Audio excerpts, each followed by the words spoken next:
Hello everybody and welcome back to Memory Gamma. Today we're going to continue with our Heroes of the Federation and we're going to move on to one of the most, if not the most, iconic ship in Star Trek. The Enterprise D, the Galaxy class. Now, again, the Galaxy class does not need an introduction for those of you who are Star Trek fans or Attack Wing fans. If you are neither a Star Trek nor an Attack Wing fan, then congratulations on finding this video. But also, yeah, I will mention very quickly about the Galaxy class. Basically, it came along in the mid-2350s as the poster ship for long-range exploration. You know, it can go 3 years without resupply, carry 1,000 crew and passengers, including civilians, 15,000 people at optimum fully packed evacuation, and more than enough space to be retrofitted for pretty much any mission you could want. The Enterprise D was introduced in Encounter at Farpoint, and obviously is the main ship of Star Trek The Next Generation, and it is the only ship we see realistically the entire lifespan. We see its launch in Encounter at Farpoint, we see the whole 7 years of its life, and then its destruction in Generations. So, as usual, we're going to go through, I'm going to talk about the options, we're going to stick as close as we can to the series. I'm not going to worry so much about the pictures on the cards as which versions, because all of the different abilities that each version of the character brings. So like Picard's got 6 different versions. Some of them are offensive, some of them are defensive, some of them are maneuver. And they cover parts of his personality, ranging from him as the stargazer, to him as the diplomat, to him as the angry war leader. Now all of those are seen at some point during Next Generation and the Next Generation films. I will be doing a separate video for the Enterprise E, and I'll do the Next Generation film Enterprise E in there. I will of course also make sure that I do not duplicate captains and crew on the Enterprise E as the Enterprise D. So if I have one Picard on this ship, it will be a different version of Picard on the Enterprise E. So I'm using a different version of each person. So without further ado, because I also don't want this video to go on for 45 minutes plus, each of these hero ship videos gets longer each time as there's just more things to go through. So I'm endeavouring to keep this one pretty short. So the Enterprise D has 3 versions. That one there is the original starter pack, where that has been replaced with this one from the These Are the Voyagers pack. So the 3 abilities we have: triple crew weapon tech, and you get a 360 firing primary weapon at range 1 to 2. You lose a dice, but you get 360 fire. That's the generic sort of, you know, reasonably good at most things. It's got a passive ability that you can make use of and do other things with. Defensive Enterprise D, the attacking ship loses an attack dice. Very defensive, good if you're going to build a tank and a damage absorber. And then the more interesting of the ability, but also probably the hardest one to make proper use of, you can swap out a scan, evade or target lock token for a battle stations token during the roll attack or roll defense dice step. So, again, useful if you've got a token that you now don't need, or if you want to risk it, you got given an evade token, or you chose evade token, you go, you know what, I'm either going to blow them up or die myself, so change it for battle stations for the chance to win. It gives you options. I think we're going to go with the Enterprise D with the 360 fire, just because it's the most sort of like well-rounded ability. Now, stat line's really nice, 4154. Maneuvers are quite nice. It's got good speed, it's got good backwards, it's got 3 straight as a green. Only hard turns are red. Not brilliant, but the Galaxy class is basically a jack of all trades. There are more powerful ships, there are faster ships, there are more maneuverable ships.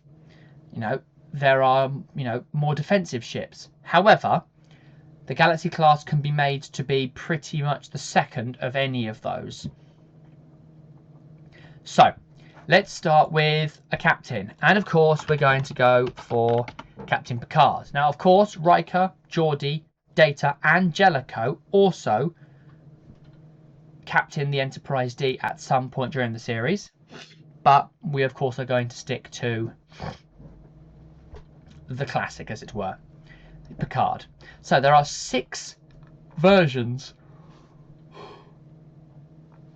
of him.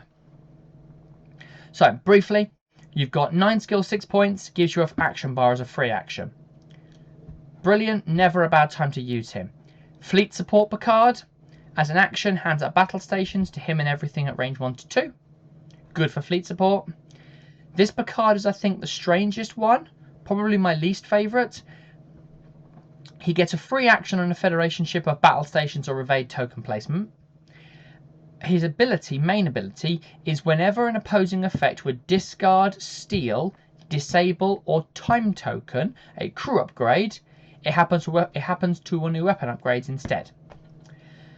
Now the problem with that is the Federation, as you can see here, get 3 crew slots minimum on the Enterprise D, 2 if there's a different version. Almost all Federation ships will have more crew slots than weapon slots. And some ships have no weapon slots at all.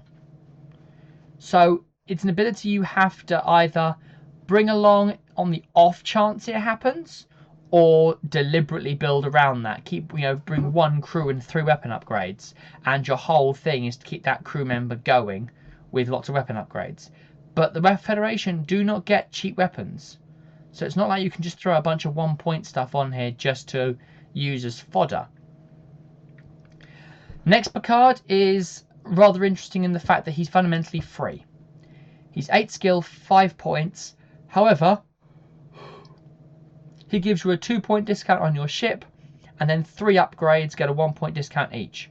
So it basically works out as he ends up costing absolutely nothing. We have what is known as colloquially as Ahab Picard. Add a slot to your upgrade bar. Crew, tech, weapon or talent. And pick a faction after everyone's set up, and against that faction you roll 1 less dice and get an automatic crit, and you get to roll +1 defense dice. Amazing. Brilliant for offensiveness. And the final Picard is Stargazer Picard. Add a crew slot, and as an action you can do an additional maneuver. Now, none of them are bad options. I think, depending on what we want to do with the ship, we can make this an offensive powerhouse, at which point I will use Ahab. We can make it very maneuverable and fast moving. We use Ahab, we use Stargazer, or we use the Jack of all trades and we throw on the original. I think we'll do the original. Oldest is obviously the best. I say obviously, not always, but now talent. Anyone that's watched the rest of my Heroes of the Federation list will know what I'm going to say at this point, so everyone say it with me. Legacy of the name. Yes, it may be a little bit predictable. Yes, it may be a bit lacking in imagination. However, it's the Enterprise. It is 3-point talent for a free action to do anything you like. So that's just brilliant, because now you've got your action, Picard's action bar action, and then a free action from Legacy of the Name. Now, one more thing we're going to put on here. Picard's iconic item, if you will. Tea. Earl Grey. Hot.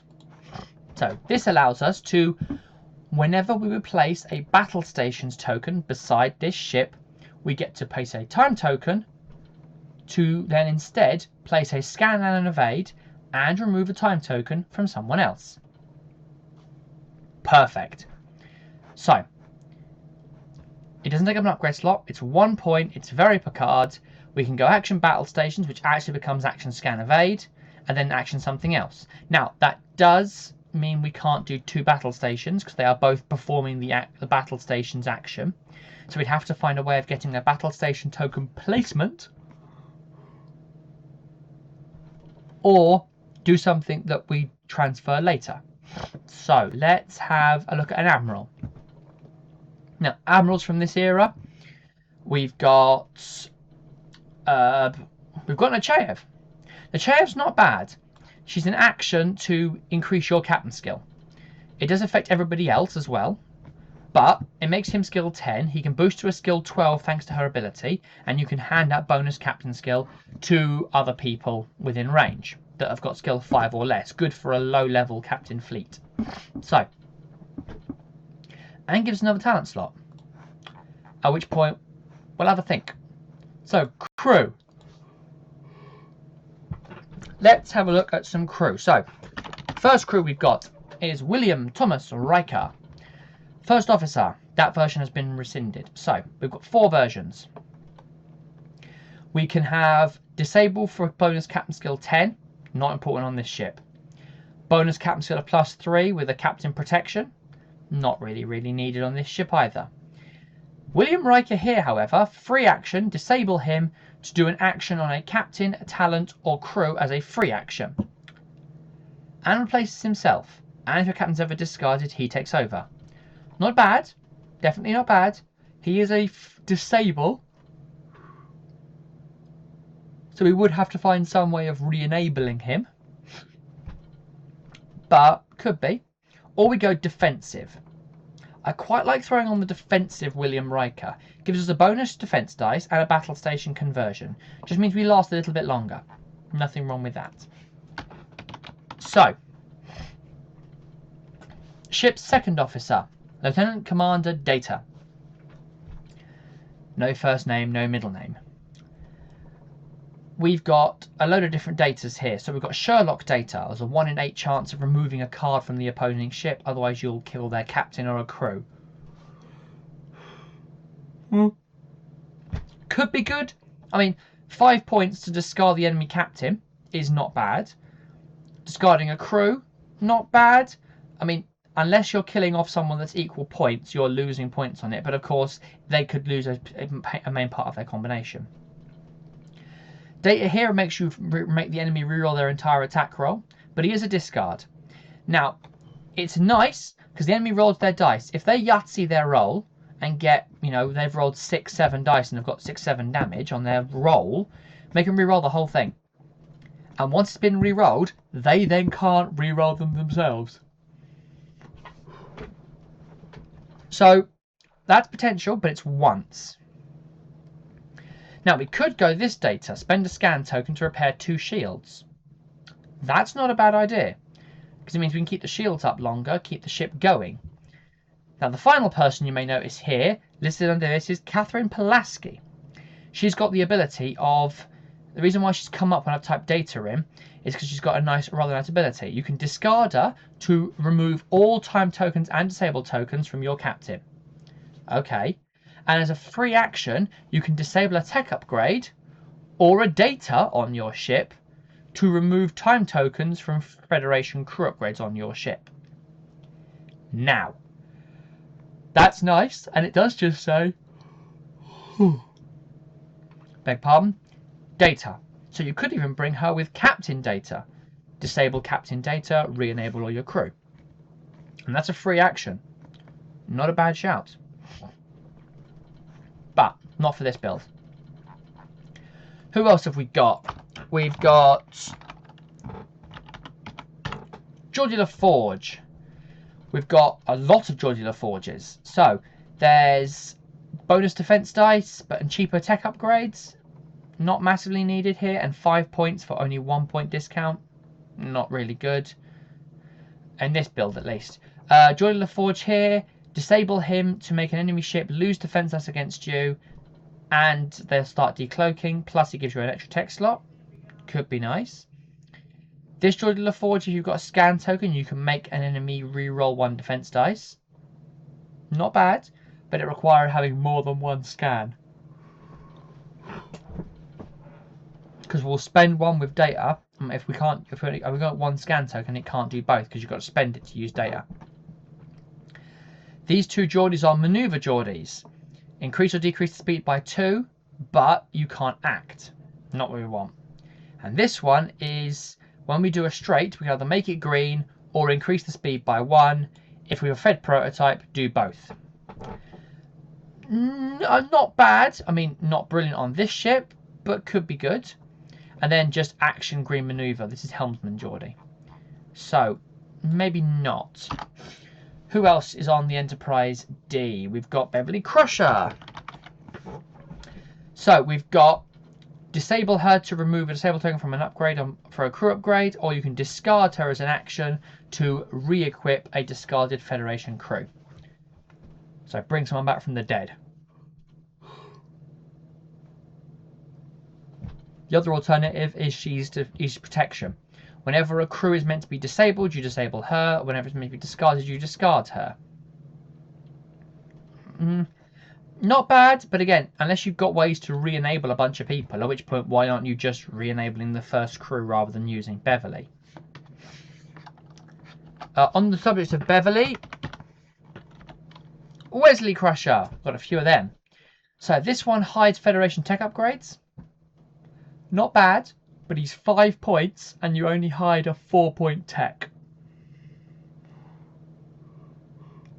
So, you know, okay, it's not bad.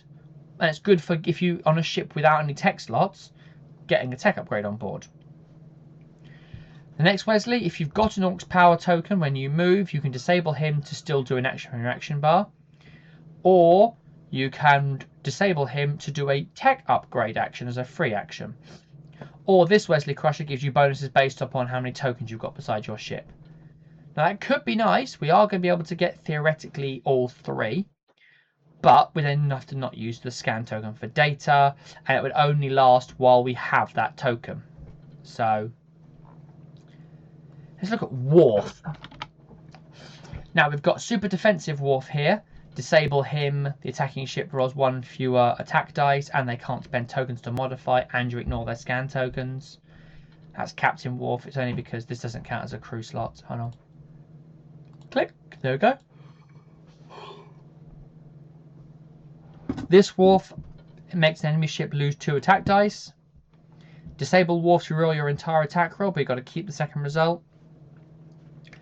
And the final Worf, if you did a straight maneuver, you can remove an Orc's power token, in addition to if it was a green maneuver, and you can place an Orc's power token beside you to reroll 2 dice. Not bad. On the subject of Worf, let's go back to early time. Tasha Yar. Now, Tasha Yar gives us an extra weapon slot, and for 2 time tokens, you can reroll 3 of your attack dice. That's nice. And actually, that gives me a thing for the weapon upgrade. So, we've got 2 weapon slots on a Federation starship. Anyone that knows will know what I'm going to put in now, or at least have an idea. Type 10 phasers. Now, Type 10 phasers take up 2 slots. And they're the only one of the phaser boost cards from the Federation that aren't locked to a weapon value. Type 8 and upgraded both can't go on something with a number higher than 3 base. Type 10 can go on anything, which is why it takes up 2 slots. Now, you get an extra dice when firing prime weapon, and the 360 fire is primary weapon, so that counts for that as well. And you get 2 blank reroll. If they've got no shields, you get 2 blank to battle stations conversions instead. So, with Tasha Yar Type 10 phasers, you're rolling 4 or 5 dice and you've got basically a free target lock. You can reroll anything you like. So you don't have to worry about action target lock. Now, a tech upgrade. Tech upgrades, we've got loads, and I'm not going to go through every single possible tech upgrade in the Enterprise, because with the Federation is the largest faction, and the tech upgrade is, there's loads of tech upgrades. Some of them could be good, some of them might not be. So we're just going to have a very quick think through some of the stuff that does actually, might work. So we've got bonus shields from Unimatrix. We can put the phase and cloaking device on. It'd be very, very expensive, but then this would become the ship from the Pegasus when it installs it upon the Enterprise D. Allows it to do green maneuvers only, but it can cloak sensor echo, and it doesn't take damage crashing into things. Oh, that's fun. 360 firing arc with a cloaking device. That's nice, but then we have to decloak again. And every time you cloak, there's a chance you might damage your hull, so not so good. Not unless we can repair the hull at least. Multi-adaptive shields are not bad. +1 shield, +1 defense dice. Ignoring enemy scan tokens just gives us a solid defense boost along with Riker. So we've got Tasha for the offense, we've got Data for repair, Riker for defense. We could put on multi-adaptive shielding for bonus offense. Could do Holo Communicator is nice for borrowing another captain's skill. Temporal shielding never happens on the Enterprise, but it's nice. Multi-adaptive, just really cool. Which again could be a thing because that would be what Shelby puts on during Best of Both Worlds, adapting their shield frequencies, not giving them a chance to adapt to their mutations, try and stop the attack. That would be nice. Give you a total of 3 defense dice with a battle station conversion. You're not going to die in a single hit. You're not going to live forever either. But you're going to last for a little while. We could... Now the EMH is time tokens for removing disabled tokens. None of our crew are getting disabled. But he is an option for a nicer build there. We could go with... comm station adds a crew slot. And we can swap captain skills with somebody. Not really necessary. It's basically just a way of creating a crew slot out of a tech slot. There is something we could do with that. We could do that and then put on Leia Brahms. Now, Leia Brahms is a Federation crew. Let me just bring her up. When you would perform a red maneuver, you can disable her, treat it as a white maneuver. If you're on a Galaxy class, you can have +1 or -1 to the speed as well. So, you do a red maneuver, so your 3 hard turn, and you can disable her. It's a white hard turn, and it can be a speed 2 hard turn if you needed. Or you can go 1 or 2 backwards, make it a white maneuver, and go 3 back as a white. Not a bad idea. More maneuverability options. But it does have to be when you execute a red maneuver. So it relies on us doing those hard maneuvers. So let's put away. That's just another idea. Because she works in the Galaxy class because of her bonus ability, I thought she's just worth mentioning here. So, oh, Exocomp. Squealing past Exocomp there. That's not a bad shout. Just as a passive. Planning phase, repair a damage to the hull. So between Data and the Exocomp, you're repairing a hull every other turn and 1 and 2 shields every turn if needed. That might actually be a ship that's really hard to kill. Now, of course, I will point out construction upgrades. We could do them. It's not a Fed prototype. It's not an NX. It's not really a blade generator. Galaxy classes do get a bonus from Dominion War retrofit, +1 hull, but the Enterprise D didn't serve in the Dominion War, it was already destroyed. So I'm not going to do that. We've got a talent slot on the Nechayev. I'm thinking something like Battle Hardened. Because hear me out. Battle Hardened is a 4-point tech from Alliance that says when you spend a Battle Stations token, place a time token on the card, and you get another Battle Stations token. That's nice. Now, you're skill 10. Say you're skill 12, you've used Nechayev's ability. So, your whole turn, got hiccups now, your whole turn would be move, free action legacy of the name to do Nechayev, bonus captain skill, you're now skill 12 for the combat phase. Your normal action, action battle stations. Your Picard action, scan. Then, you fire first. You get your 360 shot or your prime weapon shot, say it's 5 dice prime weapon.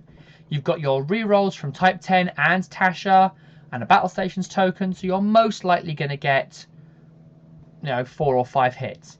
You spend the Battle Stations token, at which point you immediately swap it out for a Scan Evade, giving you a second Scan token and an Evade token. And remove a Time token from Tasha Yar, so now she'll regenerate for you to use her next round. And it now means when the enemy rolls their defense dice, you've now got 2 Scan tokens, so they're losing 2 defense dice. That also is a nice way of getting back a scan. If you had to use your scan to repair shields with Data, you can use the Battle Hardened T to get a scan token back on your ship so you can still make them lose defense dice. So, there we go. And that's a nice, relatively short video and a 60-point ship. Now again, this is by no means the only way to build the Enterprise. You could build this much more offensively, you know, much more powerfully. You could put on here bonus dice, additional phaser arrays. You could put on here war for even more conversions. You could put on torpedoes for long range forward or rear firing arc. But this is, I think, a nice all-rounder. And that's the thing about the Enterprise D. It could do any job you gave to it. Partly because it was the hero ship, but also because the Galaxy class is one of the most adaptable ships they've got. Being that big, with that many rooms and that much space, you can convert it to do pretty much anything. So this has got some normal maneuvers. It's got some nice offense with Tasha and the Type 10. It's got some nice defense with Will Riker and the evade tokens from T. It's got some self-repair from Exocomp and Data. It's got bonus captain skill from Alana and Achaev. You know, it's got a good all-rounder. As in, if someone was to turn up with this ship, I would not go, ooh, what have they done to that? I would go, okay, that's a nice ship. I would be worried about it. It would not be the most scary thing I would ever see, but it's not something that I would go, oh, I have to worry about that.